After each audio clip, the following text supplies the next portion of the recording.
through basic training. Yeah. So I expect you to be a Marine first and a lawyer second.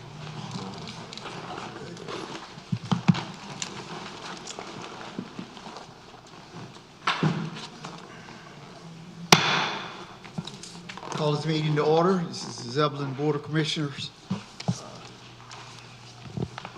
Regular meeting, September the 12th, 2022. First, we will have the Pledge of the Allegiance by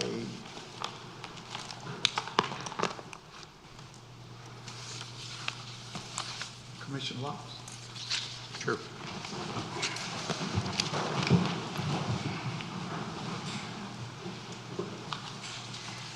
I pledge allegiance To the flag of the United States of America, and to the republic for which it stands, one nation, under God, indivisible, with liberty and justice for all. Thank you.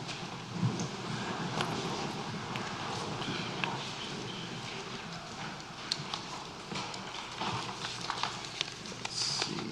Next, we have the approval of the agenda. Mayor, I would like to pull Resolution 2023-10, please, from consent.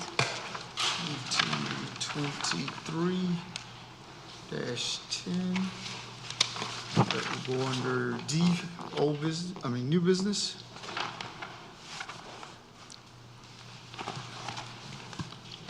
Mayor, I'd like to pull Resolution 2023-08, as well as Resolution 2023-09,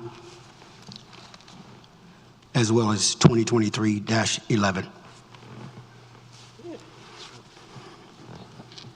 It's unanimous.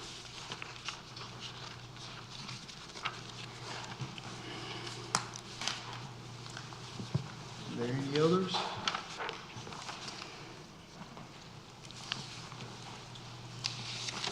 Do we have a motion? I move to approve the agenda as amended. Second. All in favor? Motion passes. Proclamation of town preparedness. Let's see. Town of Zebulon Preparedness Month 2022, a proclamation, whereas the National Preparedness Month is an observance in September to raise the awareness about the importance of preparing for disaster and emergencies that could happen at any time. And whereas the town of Zebulon has officially lost several disasters and emergencies in the past year, and whereas thus far in 2022, Wake County has experienced 18 flash flood warnings, 54 flash flood advisories, 88 severe thunderstorm warnings, 6 tornadoes, and 25 extreme heat warnings. Whereas every month, businesses, family, and individuals in Zebulon is encouraged to ready for natural and man-made disasters, including tornadoes, flooding, hurricanes, snowstorms, flooding, and other emergency situations that might disrupt normal daily activity. And whereas the peak period of hurricane season is historically mid-August through October, and September 10th marks the peak of hurricane season. And whereas all Zebulon residents can take steps such as making a family disaster plan, creating an emergency supply kit, and staying informed to help make preparedness and personal responsibility a priority. Whereas Zebulon residents should know and understand the risks for their area and plan accordingly. Whereas the 2022 theme of National Preparedness Month is a project, Your Legacy. And whereas National Preparedness Month is aimed at encouraging citizens to develop an emergency plan, build an emergency kit, and take other proactive steps to prepare for potential emergencies.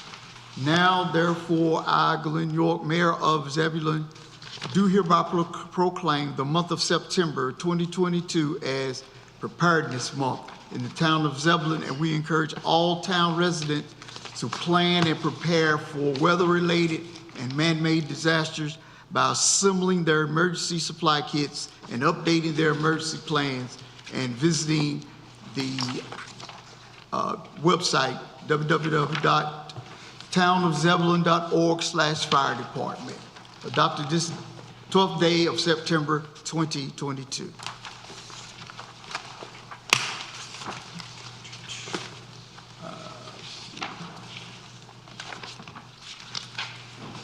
Now we're open for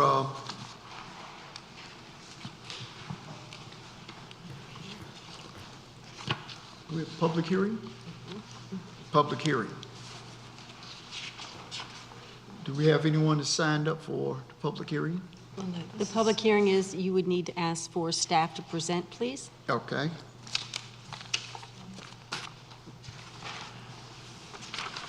All right, Clark? Good evening, Mayor, members of the board. Before you tonight is a public hearing that is a little different than the normal public hearings that you've become accustomed to. This is an annexation public hearing for annexation only at this point in time. It does not require the planning board recommendation. It is solely based on the information that you receive and ultimately your decision. The request tonight is for the end of Barbie Street, and it's ordinance number 2023-07. To bring you kind of up to speed, it is 3 parcels that are located at the end of Barbie Street. They are currently located within our ETJ. The applicant is Meridian Properties Group, LLC, and the property is currently zoned downtown periphery. It is listed on the downtown mixed-use future land use category in our future land use plan. The addresses are 0400 and 413 East Barbie Street. All the required public hearing notification requirements did happen, including a public hearing sign posted on the property, mailed notice to all the property owners, actually in excess of what the state standards are, which is we mailed for 150 feet out from the outermost portions of the property. Additionally, it was put in a paper twice, a paper of general circulation. Specifically, we use the Wake Weekly. It was advertised last Friday as well as the Friday before. Right now, the property is located within our extraterritorial jurisdiction. This area is typically reserved for areas that will be eventually brought into our corporate limits with the intent of having them connect into municipal water and sewer at a later date. They are still required, even in the ETJ, to meet all the applicable development requirements of our Unified Development Ordinance. The parcel is also almost completely surrounded by our corporate limits. There's a portion on the east side of the parcel that is not, but it is entirely to the south, west, and north of the subject tract. In terms of utilities, there's water available at the end of Barbie Street currently, and any proposed development would be able to connect into that location. Sewer actually bisects the parcel. The parcel is split in into quadrants based on 2 sewer lines, one running east-west and one that runs north from the center. Those white dots that you see on the screen are actually manhole covers. Right now, under our extraterritorial jurisdiction, they are prohibited from connecting into the municipal water or sewer system. Moving forward, this is what the property currently looks like. In addition to the sewer easement, there is a power easement that does go through the center of the parcel, and that is the opening along with those poles that you see in the middle. And the little picture on the right is kind of showing where this picture was taken in relation to the cul-de-sac. Looking the opposite direction, neither of the parcels on the other side are fully developed. And then looking to the parcel adjacent to the north, it is currently vegetated. The standards for annexation are found in section 2.2.2 subsection G of the Unified Development Ordinance. First and foremost, this has to be something the property owner has to agree to. Within the state of North Carolina, we can't do forced annexations. The applicant has the land under contract, and the property owners have signed the application, and that ownership has been certified by our town clerk. Services can be provided. As I noted, the sewer line actually goes through the subject tracks, and the water is immediately adjacent on Barbie Street. So it definitely meets this standard. In terms of cost of return, what are the cost of services that the town would provide versus the return on investment in terms of taxes or what other? Right now, as a vacant parcel, it'd be very low, if any, cost to our municipal services, being that there's nothing really there to serve. Any future development, however, the tax rates would go up based on those improvements, and those improvements would offset the services. More so, we are servicing the adjacent properties that are currently within the corporate limits. Finally, how does it relate to public health, safety, and welfare? In this situation, the applicant would still have to go through all the applicable requirements of our Unified Development Ordinance before they could get approval for any sort of a development. Therefore, that standard would be fully vetted during that time to make sure that any development that did occur on that site would be in conformance with our Unified Development Ordinance. Other items for consideration. Annexation is not approval of a development. More so, it's not rezoning either. The developer, as I noted, they will still have to go through TRC and possibly come before you if they request a conditional zoning or a planned development option. Projects will have to meet the entirety of the UDO or come back before you. And the developer is responsible for any extensions of the infrastructure, not only in terms of water and sewer, but also the road infrastructure. If this is going to be something that the road's going to go through, any public or private roads are going to have to be fully funded by the developer. So staff recommends obtaining public comment as part of the public hearing. And then following that, if the board finds that all the standards of 2.2.2 subsection G are met, staff can recommend approval as submitted. And I'm available if you have any questions. Questions?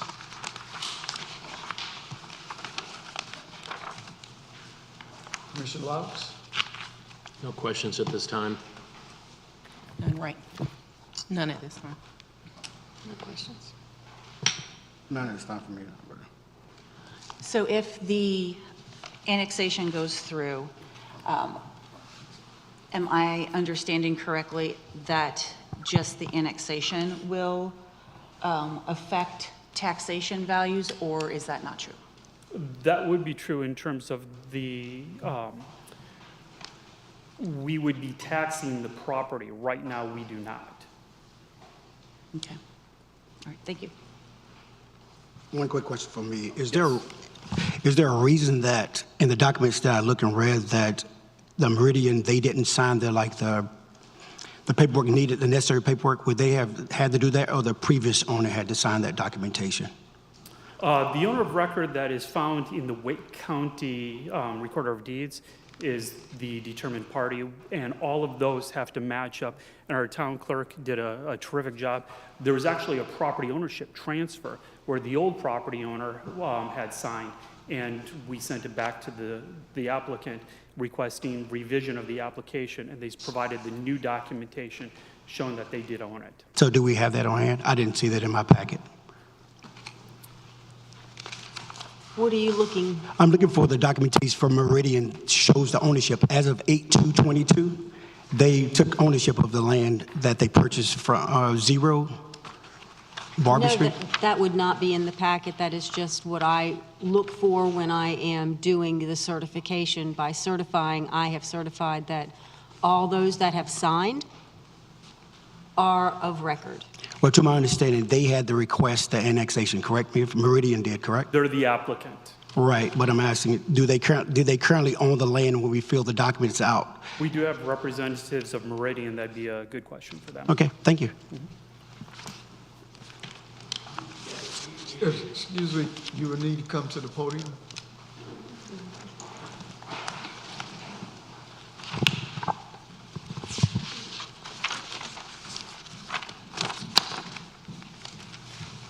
Hi, do I need to state my name? Can you state your name? And Sherry Case, representing Meridian Properties Group, Address? 4030 Wake Forest Road in Raleigh. So to answer your question, I think it wasn't in the packet, the one that shows that we own 0 Barbie Street, but as Michael said, he requested that. We submitted on August 1st. The original owner owned the property then. On August 2nd, we purchased the property, which was after the paperwork was submitted for our annexation submittal. And the clerk and the planning department asked us to submit the additional paperwork signing off that we owned 0 East Barbie Street, and we did that. It may not be in the packet, but I did provide it, and it was received by planning. So that does take care of number 2 then, we're stating, Mike. Number 2 is taken That's care of? correct.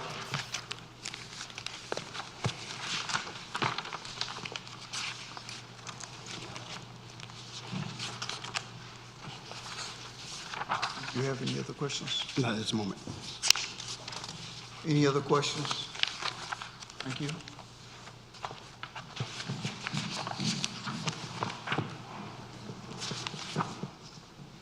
Anyone else wishes to speak? May come up at this time.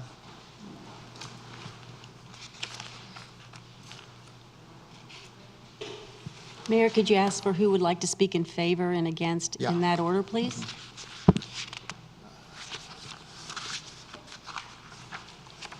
Anyone wishes to speak in favor of this annexation? Please come up and speak. Hearing none, anyone wishing to speak in opposition may come up and speak. State your name and address, please. Good evening. My name is Lisa Roos, and I live at 207 East Barbie Street. I have been a resident of the East Barbie Street community for a little over 3 years. I chose that home because when I arrived there to view the property, I experienced a sense of peace, calm, and security. After searching for over 1 year and viewing over 40 homes in the Wake County area, that feeling has not changed from day one since I've moved in there. The residents on East Barbie Street are a unique group of citizens woven into the history of this town. We live by an unspoken code of respect for one another, for each other and for our property, but we also look out for one another. We coexist peacefully without issue with William Tony's funeral home, and I've never been inconvenienced by traffic due to a funeral service. I'd like to also thank the local law enforcement for also making sure that the residents are never inconvenienced by a procession. My fear and concerns of the annexation is property tax increase, especially for those on a fixed income. Traffic increase in the neighborhood due to only one outlet from the end of Barbie Street and no traffic light at North Arundel to regulate the flow. And most of all, as indicated previously, my peace, my calm, and my security being disturbed. I love Zebulon. I love this town. It reminds me of when I grew up in the 60s and 70s in Southeast Raleigh, where we couldn't wait for beautiful weather so we could all get on the porch and wave at everybody who comes by, whether we knew them or not. When kids were still actually able to play outside and ride their bikes without parents having to fear of speeding traffic endangering them. Indicating once again the nostalgia and historic feel of being home where I knew that's where I belong.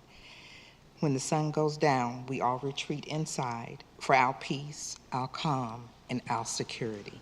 Those 3 words are very important to that neighborhood. I understand growth is inevitable due to the thousands of citizens moving to North Carolina per month, and Wake County being one of the fastest growing counties in the state. But I ask you please, not at the dead end of East Barbie Street, a street that represents the culture and history of this beautiful town in which I live. Thank you. Thank you. Anyone wishing to speak for or against?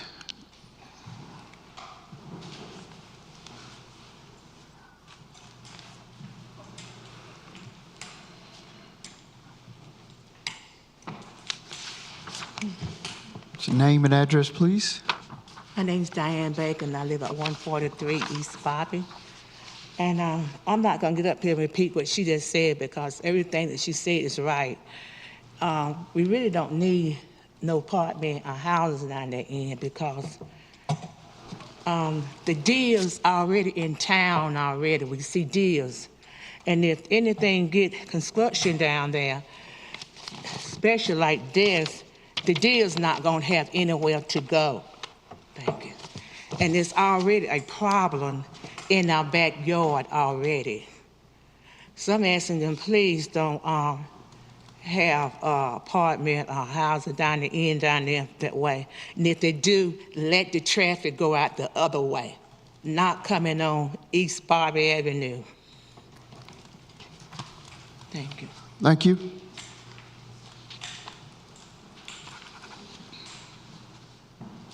Anyone else wishing to speak for or against?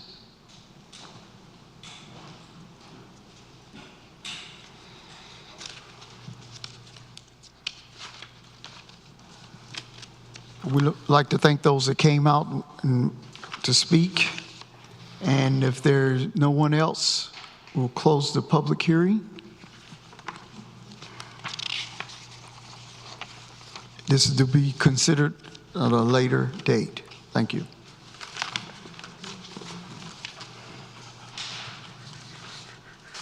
The consent agenda. Public comment? Public comment, I'm sorry.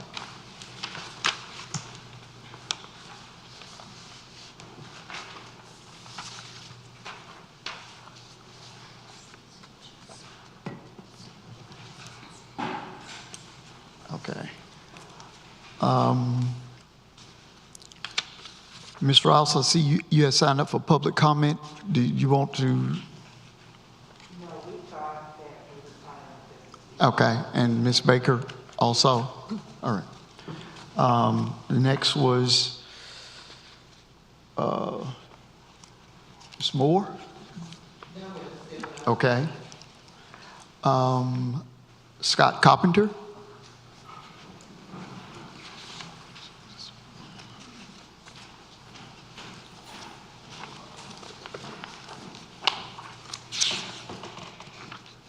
Good evening. My name is Scott Carpenter. I reside at 214 East Horton Street in Zebulon.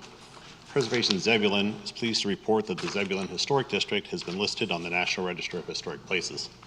The district comprises nearly 160 acres and 316 contributing structures.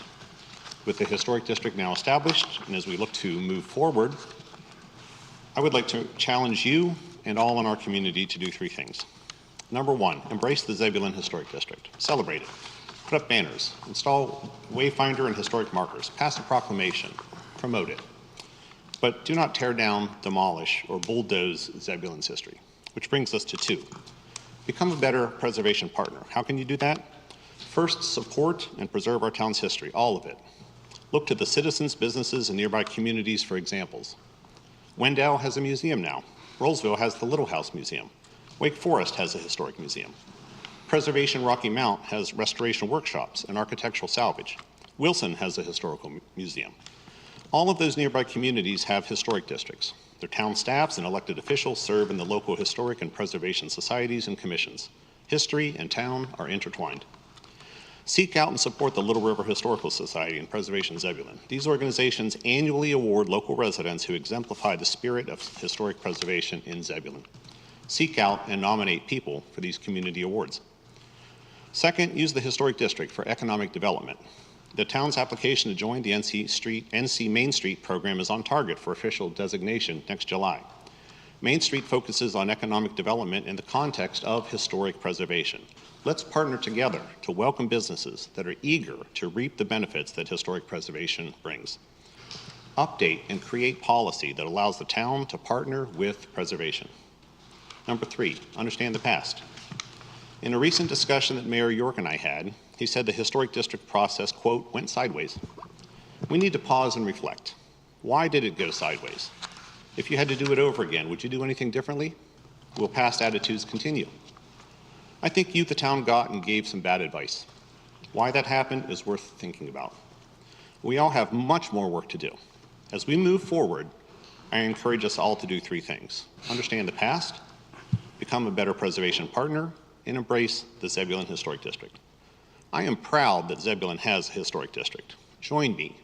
And during your closing comments tonight, tell your constituents that you are proud that Zebulon has a historic district.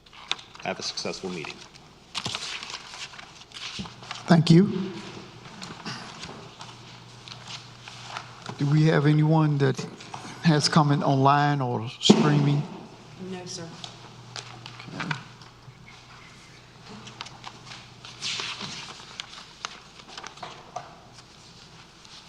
So we will close the public comments and move to consent. I make a motion, we approve the consent agenda. Sorry. That's all right.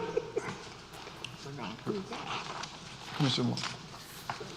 I make a motion that we approve the consent agenda We have a motion as amended.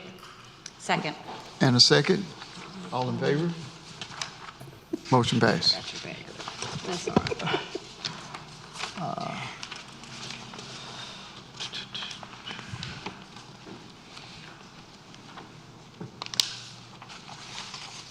FY '23 meeting schedule. Good evening, Mayor and members of the board. Traditionally, the Town of Zebulon Board of Commissioners adopts a meeting schedule in December. We understand that you all have busy schedules. You also have a lot of additional meetings that are being added to your schedule, the mini retreats being an example of this. What staff has put before you is, rather than wait until December, go ahead and schedule the meetings for the remainder of your fiscal year, especially given the fact that the discussions that you have at those meetings are the discussions that go to inform that policy document that you adopt at the end of the fiscal year. So it's consistent with having a schedule that matches up with the policy discussions that are tied to a fiscal year, to also have a meeting schedule tied to the fiscal year. So we put before you the meeting dates for your regular meeting schedule for the remainder of the fiscal year through June of '23. We've also put before you the work session meetings for the same time frame. We've added retreats, so a continuation of the mini retreats, one in January and one in March, as well as bringing back your traditional board retreat of February 23rd and 24th. And the last item of note is that the work sessions, we've proposed that they begin at 2 p.m. With that, we stand ready for any questions or comments that the board has. Questions, comments? Commissioner Laux? None at this time. Mr. Harrison? Yes. Why is the recommendation for 2 p.m.? Just The recommendation is that you all are taking on more items, and so starting earlier in the day. It's a time frame that other boards, the Wake County Board of Commissioners has adopted, but again, it's a recommendation. This is something that has to work with your schedule, so it's later, but we wanted to put it out there at least to get you all discussing whether you want to consider an earlier start time. okay. Thank you. Commissioner Clark? I have no questions. Commissioner Miles? I just have one. In reference to, like, we're doing it so far in advance, I'm finding here recently, since I've been on the board, that we're continuously changing things. Is it something we can look at doing it quarterly more so?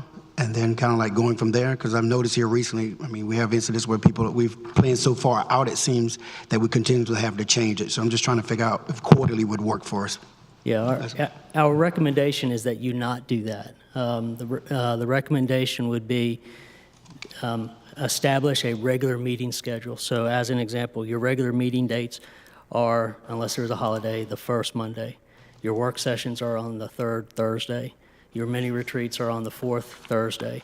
And one of the reasons for that is it develops a cycle and an expectation that your citizens have, so that they know that this is the time you're going to be meeting on this cycle. When boards start to change the dates a lot, that starts to confuse your citizens and starts to interfere with the transparency. So at the end of the day, the board can adopt whatever meeting schedule they want to on whatever frequency they want to, but that's not staff's recommendation. And that's the reason why I say quarterly, because 90 days out pretty much gives the citizens pretty much the transparency they would need to kind of like figure out what we're doing and how far in advance we have to do it. I mean, that's my recommendation, is a quarterly, and then kind of go from there. Commissioner Baxter? If we adopt this and go forward with the work sessions beginning at 2 p.m., that would mean that some of us would potentially need to take 8 days of vacation on top of the 4 days of vacation for the scheduled retreats. I think that 2 p.m. is not feasible unless potentially you're retired or not working, but for those of us that are working, I think 2 p.m. Is too early in the day.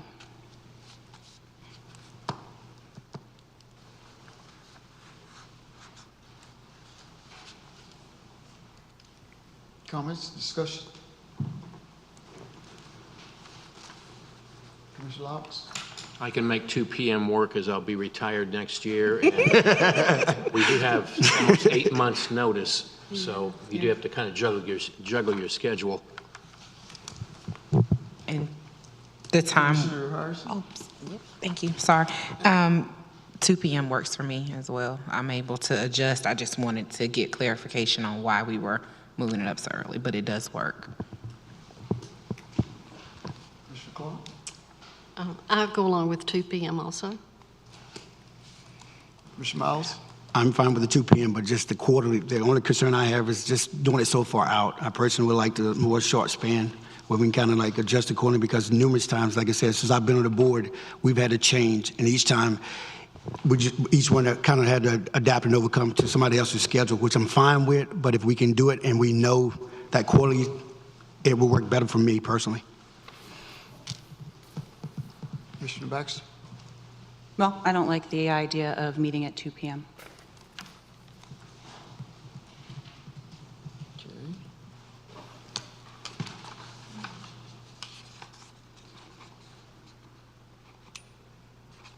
Any more questions, discussion?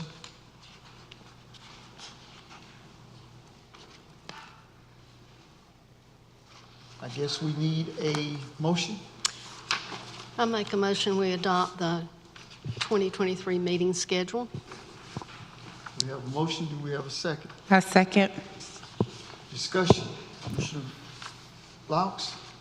Reminder, this could change if need be, but I think it's a good schedule to start off with. Mr. Harrison? No, sir. Clark? Miles? No, sir. Baxter? Hearing no discussion, no other discussion. All in favor? All opposed? What? In favor? Commissioner Laux? In favor? Commissioner Harrison? Favor. Commissioner Clark? Favor. All opposed? Commissioner Miles? Opposed. Commissioner Baxter? Opposed. Motion passes 3-2.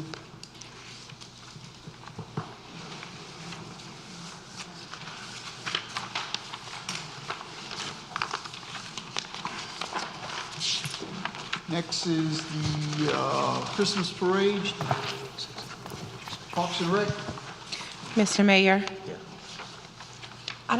Do I need to recuse myself from this now or when we are ready to vote? Right now, you Right will now? not be able to participate in the discussion. I would like to make a special request to recuse myself from the conversation and voting for the Christmas parade, as I am an employee for the Zebulon Chamber of Commerce. I make a motion we accept her recusal. I second it. Discussion? I just want to thank Commissioner Harris for true transparency. We have a motion and a second. All in favor? Commissioner Laux? In favor? Commissioner Clark? In favor. Favor. Motion passes. Good evening, Mayor and members of the board. I come to you this evening with a special event street closure request. You should have gotten an updated staff report at your desk, and I do apologize. Sometimes technology works in our favor when you're working with shared drives, and sometimes it does not. So I do apologize. There was an error. at the end of the staff report, but the other documents are accurate.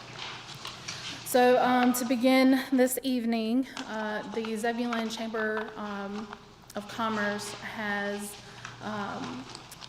planned and implemented a Christmas parade for this community for many years, and I will recognize the chamber in a moment to provide some information about their recommended event. They did submit an application. They have met with town staff. We have considered parade routes that would be best for the size of their expected parade based on past experiences with this parade that the town has supported for many years. They are recommending, and the town also recommends, the town recommends continuing the original parade route, which would be from Zebulon Community Park and ending at J&M Chevrolet. So that would take you down Arundel to Gannon Avenue and then up Gannon Avenue to J&M Chevrolet. The chamber has requested authorization for the street closure in addition to a fee waiver. This fee waiver would cover the cost of town staff to conduct street closure. So the size of this event and the parade requires substantial resources from the Public Works Department, the Police Department, as well as Parks and Rec, and then there is an impact on the Fire Department as well. The total requested funding and additional funding was included on the ordinance, which I'll talk about in just a moment when we go back through what that requested actions are this evening. But there's a total requested balance of $3,400 to cover overtime expenses for the police department, as well as Parks and Recreation. There will be some staff expense for the fire department and the public works department. Over the years, their participation in the support of this event was included in their budget, so they were not seeking additional funds. You have before you two resolution options. One resolution, so that would one resolution is to authorize the parade but not authorize the fee waiver. One resolution is to authorize the closure. I'm gonna repeat myself. So one's to authorize the street closure and the fee waiver. One is to authorize the street closure but no fee waiver, which would require the Chamber of Commerce to reimburse the town based on the fee schedule that you adopted with your budget. The requested street closure is consistent with your Parks and Recreation Master Plan as well as your Zebulon 2030 Strategic Plan. Both are all in vibrant downtown, small town life, and growing smart. I'm available to answer any questions before I recognize the Zebulon Chamber of Commerce. Any questions? Commissioner Baxter? So what's the total? Ma'am? What's the total Of the request from the town? for the cost that is asking for the fee waiver? I see that there is, everything's broken out. Are those the only ones that? Yeah, so I did not break down I only broke down like the request of what funds were gonna actually be expended. I did not include in this breakdown the cost of barricades and the street sweeper or things like that, because the town, we already own those. And so if we issued the fee waiver, we wouldn't have to expend additional cost. However, if you don't authorize that, then that would be passed on via fee schedule. The cost to rent and utilize that equipment would be passed on. So the total cost for Public Works, all inclusive of that equipment and the rental fees based on your fee schedule, was $3,789.25. The estimated cost for the fire department was $500. Based on, and this is based on your fee schedule,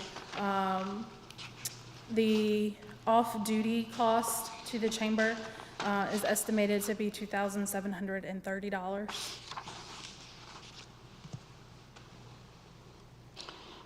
Okay, so on the resolution that I have, that is not, those aren't the numbers that we have, and that's because that includes things from the fee schedule and not just like the cost of the officers and the cost of the overtime.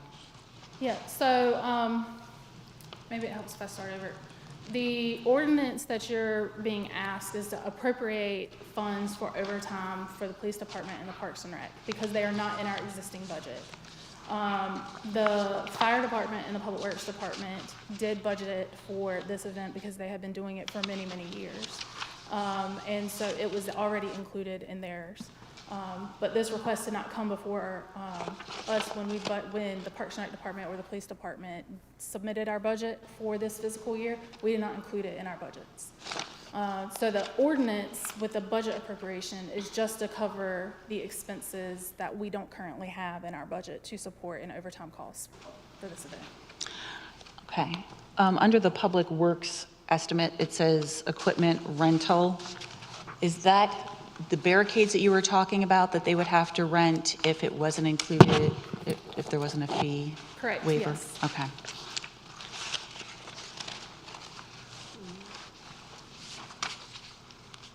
And I have one question that probably you can't answer, and probably, John, you would be able to answer, and that is,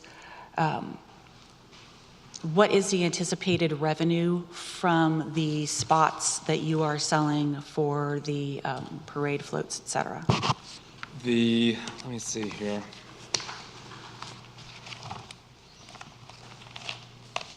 Not having done the parade in several years and not having some of the records from that, I'm not completely sure. But what we do have is I'll give you the cost breakdown according to entry. No cost entry is police, fire, and EMS, marching bands in schools, churches, civic organizations, personal float and or walking group, commercial would be $135 for non-chamber members. Chamber members would be $95, and then interest group is $35. Pre-decorated professional float with driver and signage. I can give you a profit margin there. That would be $200 per for a full float. And yeah, so $200 for a full float. Profit margin there, based on what we would have to rent and get them here and what we would charge. For going, what we're doing is using the template from past years, which in terms of the number of participants that we're allowing, which was 75. So that is where we're keeping it now as we're reinitiating the parade so that we can not get overwhelmed since it's been several years. Thank you so much. Yes, ma'am. Any other questions for? I just have one for Sheila. Sheila, just kind of curious, what have we done in the past? I mean, I know we haven't had one in 2 years or so. What have we done in the past for as a board? So the board has not had a policy outside of your ordinance currently states that the police chief can close the roads for a parade. And so that's how this has been handled in the past. It was automatically just included in the budgets because it's been longstanding. Correct me if I'm wrong, but the chamber has ran a parade for over 50 years. I don't have the records, but it's been pretty much the whole time. I believe yes. approximately that long. So it was just practice at that point for that to be incorporated into the staff's planning. Thank you.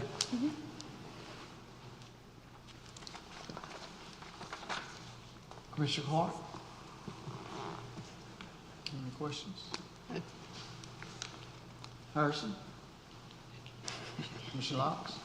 I think it's a great event. It involves the entire community, and I have no problem funding it, but I think long-term we need to be thinking about sharing the cost.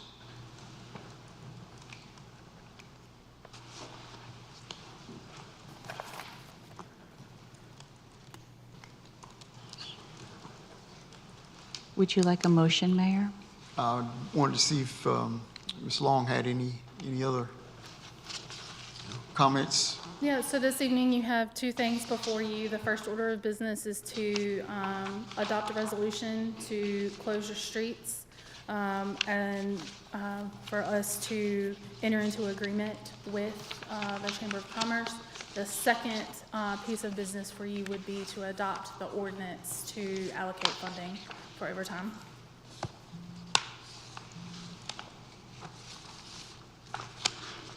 Okay, we need a motion. I move to approve Resolution 2023-12 as well as Ordinance 2023-06 with option, I guess it's C in here, for the resolution to waive the fees.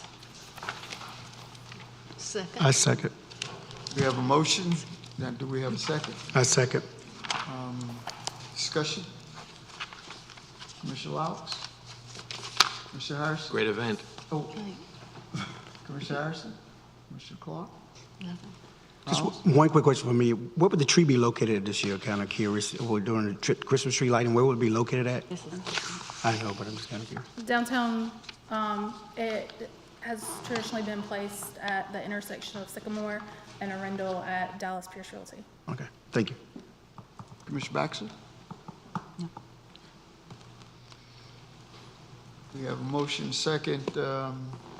Roll vote. Commissioner Laux? In favor of the motion? Commissioner Harrison? Oh, I'm sorry. She's recused. Commissioner Clark? For approved. Miles? I'm in favor. Baxter? In favor. Motion passes. Thank you. Thank you. Thank you.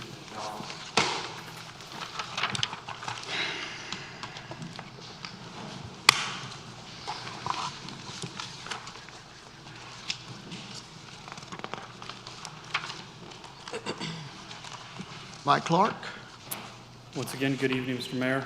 This is the decision point for the Barbie Street annexation, which is ordinance number 2023-07. As you recall, this is 3 parcels located at the end of Barbie Street. They're currently zoned downtown periphery, and the applicant is Meridian Properties LLC. The address is once again 0400 and 413 East Barbie Street. The standard, once again, is the owner has to approve of the rezoning. In this case, the clerk has performed a sufficiency review to determine that that is in fact happened, that services can be provided. As previously noted, the sewer actually runs through the parcel currently, and water is immediately adjacent. Annexation at this time will not incur any additional costs into the municipality. The potential tax revenue for the vacant land would be approximately $800 per year.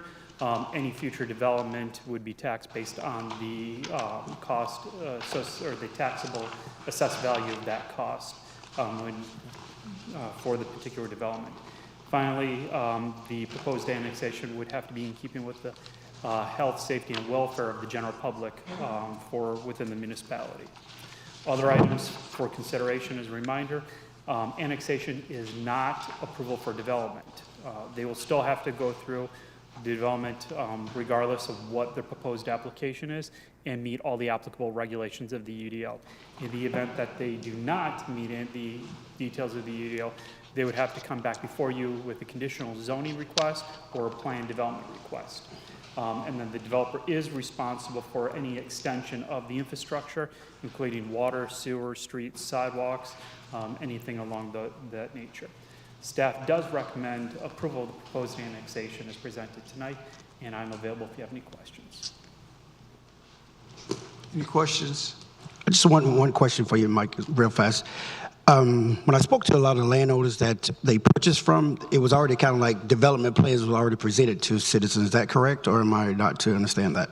The developer has met with the citizens. We do not have a formal application in process for a development for this site. We've met with the developers regarding some general concept plans, but there's been no formal application as to date.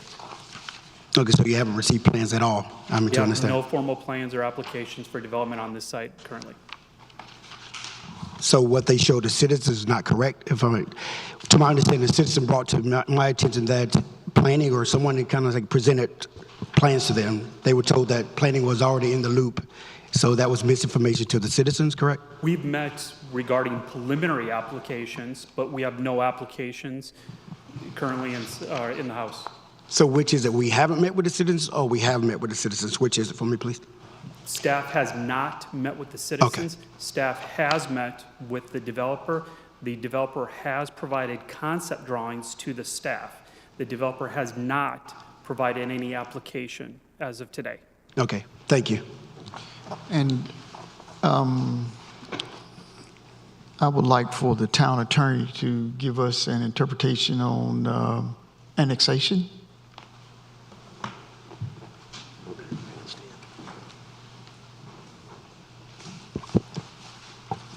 Thank you, Mayor. This is a voluntary annexation by the property owner to be included in the tax rolls for the town of Zebulon. The normal considerations for this are infrastructure as well as proximity to current town limits. Based on the report from our planning department, there is adequate infrastructure to serve the site, and it satisfies the requirement of being proximate to the current boundaries. Thank you. Any questions for Eric? Thank you.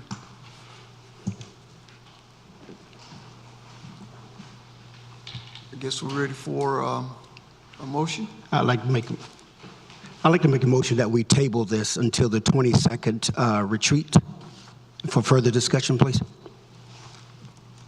Second. We have a motion and a second discussion. Commissioner Laux? What type of additional information do you think we need?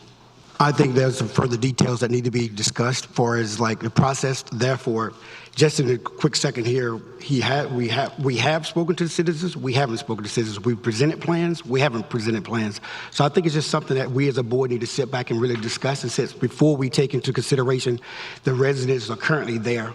What we're running into now, I'll get into a little bit here. What we're into now is we're running into citizens affordable housing. This is one of the areas that we pretty much have what I call choice housing still left.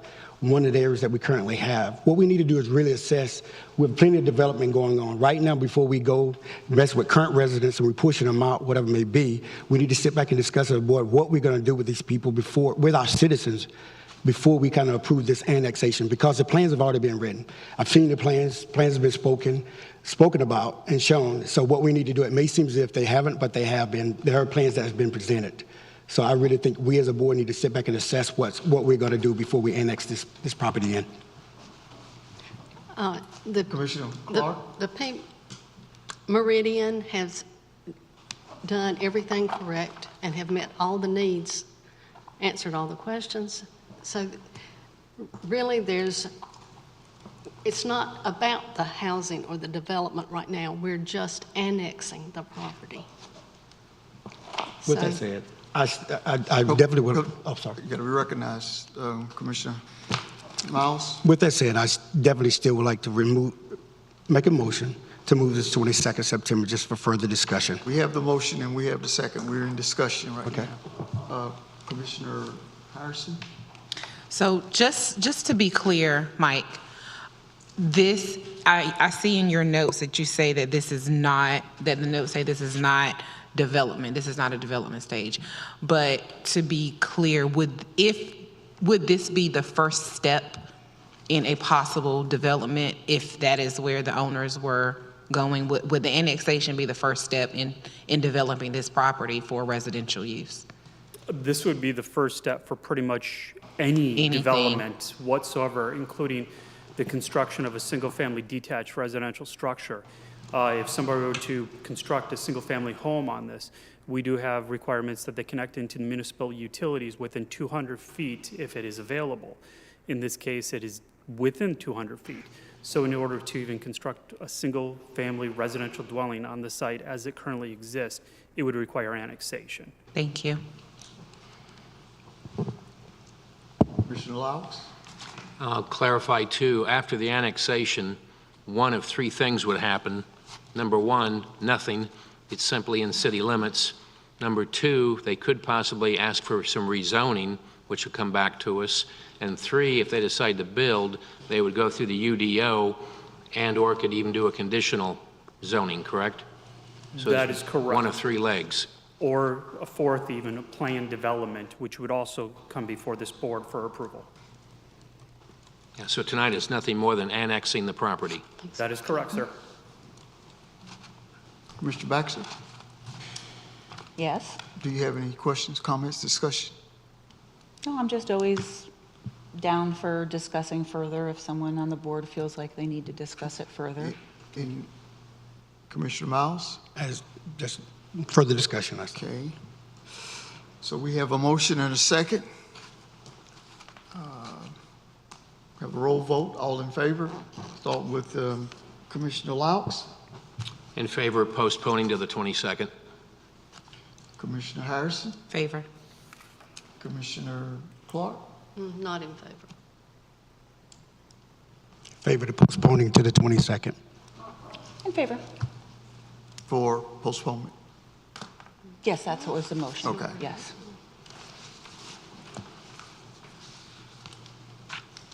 So motion passes to postpone the decision until 22nd.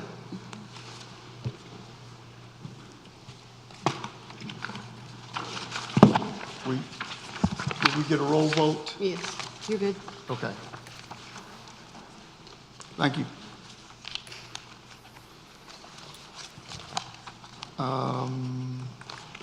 I think we're down to the new business. I guess we start with the 2023-09. 08. 08, I'm sorry, 8. That was you. Correct. Commissioner Miles? Two quick questions. Yes, sir. I was going through the documentation, and there's no cost listed for the mail kiosks in this infrastructure pickup. Will there be a mail kiosk in this? Oh, 08.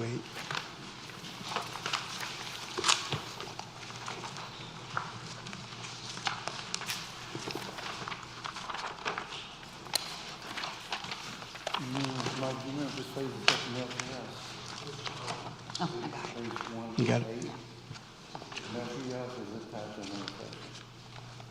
I think it is. Yes, sir, there will be a kiosk. Thank you. Just curious to know why the dollar amount is used in a lien waiver and release form. So in the March 29th, 2022 letter from Paul Yeager to Dan Ryan, to me advised the Kenneth West purchase materials then in lien waivers and release, it states in consideration of the sum of $1 to me in hand paid, whereof is hereby acknowledged and other benefits occurred to me and acknowledged that I have been fully paid under said contract. The lien waiver for the developer, Sidney Creek, for Dan Ryan? Correct. Just understand that. Typically, what we see in some subdivision, this one was unique, it's one of our first ones. Like, for example, Weaver's Pond. Weaver's Pond buys materials for the development, and the contractor installs them. And so we always want to make sure there's no lien on those materials. In this instance, the developer did not buy any materials, but we wanted to make sure that they had not, and so we asked for a letter of certification that they did not provide materials. And so thus, there's no need for a lien waiver. All right, thank you. Also, just for general knowledge, the money paid to the town from the Stocks Engineering for $523,016.42, where does that money go? The how much, sir? The amount of money. The fee schedule?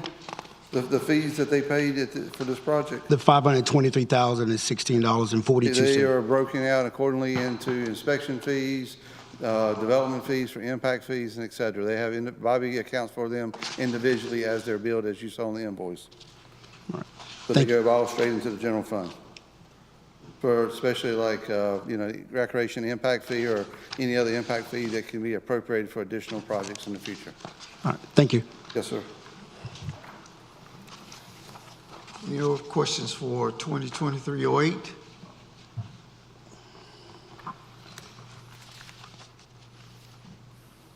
Do we need a motion? Mr. Baxter? I move to approve Resolution 2023-08. I We second. have a motion. Do we have a second? Second. Good. Discussion, Commissioner Laux? No discussion. No discussion. Harris? Clark? No discussion. Miles? No discussion. Baxter? All in favor? In favor. Favor. All Favor. opposed? Oh, Oh, okay. you were. I know, it's. What am I going to do?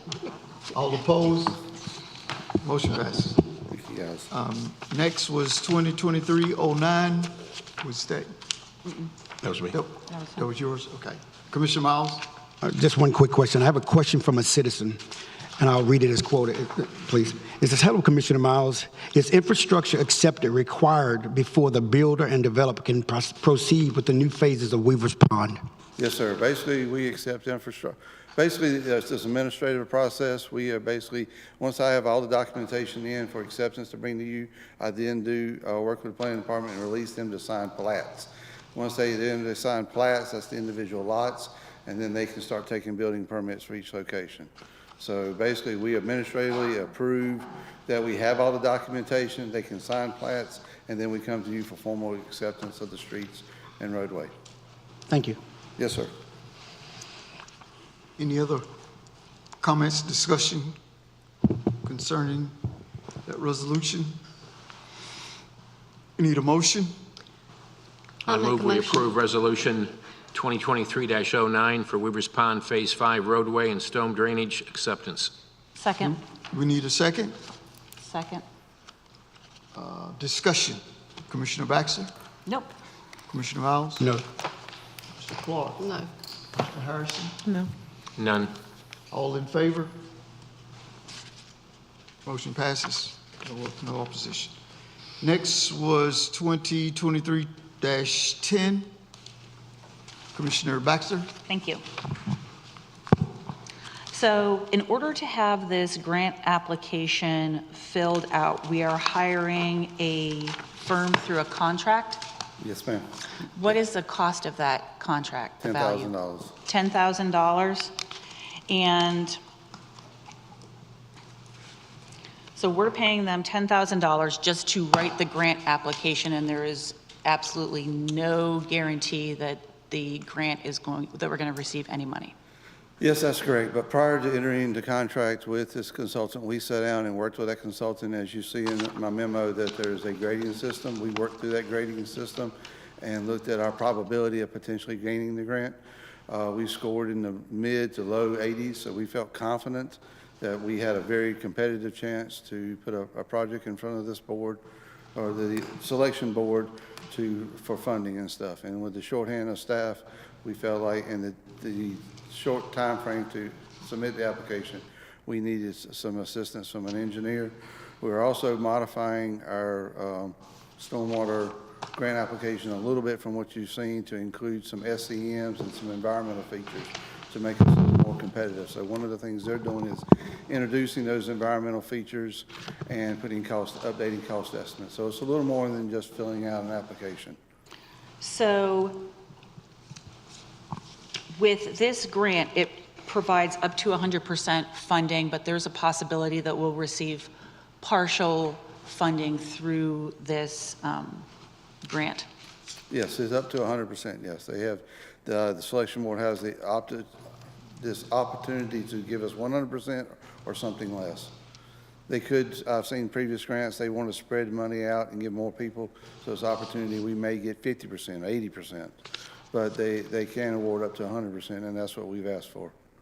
And this program has allocated $82 million for the project?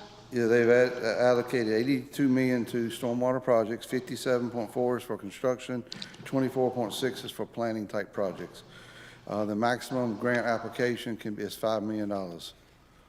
So, yes, you're correct. The total for stormwater is $82 million. And so, if I'm understanding correctly, since this has been added to a little bit, we're going to be asking for more than $1.6 million? Yes, ma'am. We have not determined that final amount. We're still working with the engineer on that, but it will be greater than 1.6. That's the number we had when we presented you the stormwater condition assessment report, that it was just basically improving the infrastructure. To make us more competitive, like I said, we introduced several environmental features from bioretention swales to tree pits that can collect stormwater, and also an SEM. So those things will be added to our cost estimate, and with the goal of making us more competitive. And that's going to let us be graded higher and achieve more points than the low to mid 80s? That was with the low to mid 80s, was with those environmental features. All right, and so do you have any idea where other competitive applicants are scoring that have been awarded? This is the first time for this grant to be awarded, since it's some ERA funds that are passed down through the federal government to the state.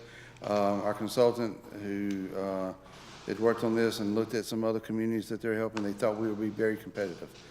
Where competitive meat lies, I'm not 100% sure at this point. And it all depends on who applies. Okay, thank you so much. I wish I had a better answer for you, I just don't. Okay, thank you. Other questions? I have one. Commissioner Miles? If we adopt this resolution as it is written, are we locking ourselves in the possibility of footing the entire bill? Upwards of the $1.6 million if the grant approval is approved for a small amount or not approved at all? And if so, where does this money come from? No, sir. We can always turn down the grant. We always have that option. If we do get something less than 100%, and in any grant acceptance process, we'll have to be accepted by the board. So there'll be formal action that you'll have to take. So if we do get awarded something less than the 1.6 or greater amount, you'll have the option to potentially accept it and maybe match it with some ERA funds, maybe match it with general fund, but that will be totally up to you, for us to accept or deny. All right. Thank you. Yes, sir. But no matter what, we will have spent the $10,000. That is correct, ma'am. That's an investment into this process. Right. Any other comments? Commissioner Baxter? No. Any other comments, questions? Do we have a motion? I move to approve Resolution 2023-10. We need a second? Second. Second. Roll call vote. Commissioner Laus? In favor? Harrison? Favor. Clark? Favor? Miles? Favor. Baxter? Favor. Motion passes. Thank you. Thank you, guys. Thank you. Board comments, starting with Commissioner Laus. We have one more We got one more? resolution. The street closure for the holiday event. Closure. Oh, It's, street closure. actually, she already, Commissioner, you've already answered my question. Thank you. I asked about the Christmas tree. Okay. And that was pretty much it. Just was trying. I had some citizens ask where it would be located this year because I knew it had a few concerns, like with where the location was at. You answered it already. Okay. Thank you. Yes, sir.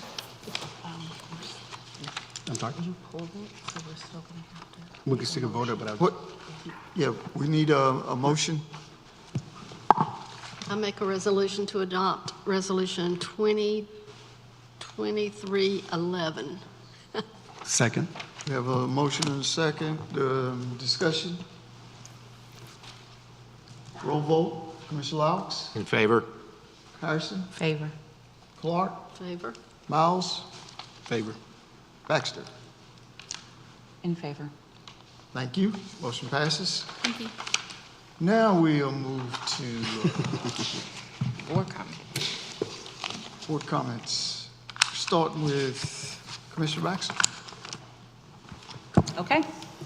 I'd like to thank staff for putting together yet another fantastic Rock the Block. It seems to be very well received, and I've had nothing but positive feedback. I look forward to more of these in the future.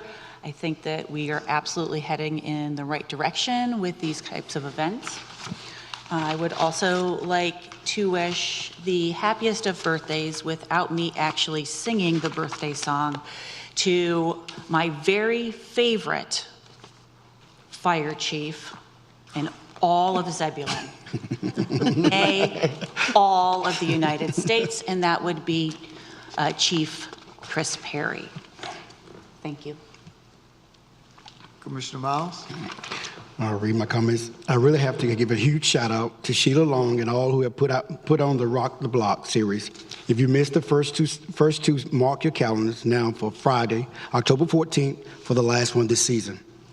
Also wanted to remind folks about the current coat drive happening with drop-offs at the Town Hall and the Community Center. And this Thursday, September 15th, kicks off the celebration of Hispanic Heritage Month to recognize the achievements and contributions of Hispanic Americans, champions who have inspired others to achieve success.